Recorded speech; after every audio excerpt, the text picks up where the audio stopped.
विधान परिषदेतील काँग्रेसचे गटनेते आमदार सतेज पाटील यांनी सोमवारी सायंकाळी साळोखे नगर इथल्या डी.वाय. पाटील कॉलेज ऑफ इंजिनिअरिंगमध्ये नागरिकांसह विविध संघटनांकडून निवेदन स्वीकारत त्यांच्या समस्या जाणून घेतल्या. कोल्हापूर शहरातील माजी नगरसेवक, सामाजिक कार्यकर्ते, महाविकास आघाडीतील विविध पक्षांचे पदाधिकारी यांनी आमदार पाटील यांची भेट घेऊन विविध विषयांवर चर्चा केली. यावेळी 10वी आणि 12वीमधील यशस्वी विद्यार्थ्यांनी देखील आमदार पाटील यांची भेट घेतली. त्यांचं अभिनंदन करत आमदार पाटील यांनी त्यांना भावी वाटचालीसाठी शुभेच्छा दिल्या. काही कार्यकर्त्यांनी वाचनालयासाठी पुस्तकं भेट दिली. सायंकाळी 5 वाजल्यापासून रात्री उशिरापर्यंत लोकांची गर्दी होती.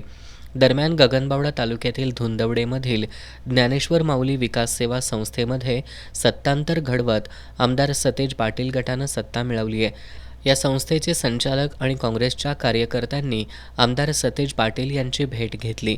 यावेळी त्यांनी नवनिर्वाचित संचालकांचा सत्कार करून त्यांना शुभेच्छा दिल्या. आमदार सतेज पाटील यांच्या कामामुळे सर्व वयोगटात त्यांचा चाहता वर्ग मोठा आहे. सोमवारी त्यांना भेटायला आलेल्या शिवनंदन धनविजय शिंदे या त्यांच्या चाहत्यानं सर्वांचं लक्ष वेधून घेतलं. यावेळी माजी नगरसेवक राहुल माने, इंद्रजित बोंद्रे, बाजार समितीचे संचालक सुयोग वाडकर, एम.जी. पाटील, विलास बारड, संदीप नरके, संजय पोवार वाईकर, तानाजी ताकमारे आदी उपस्थित होते.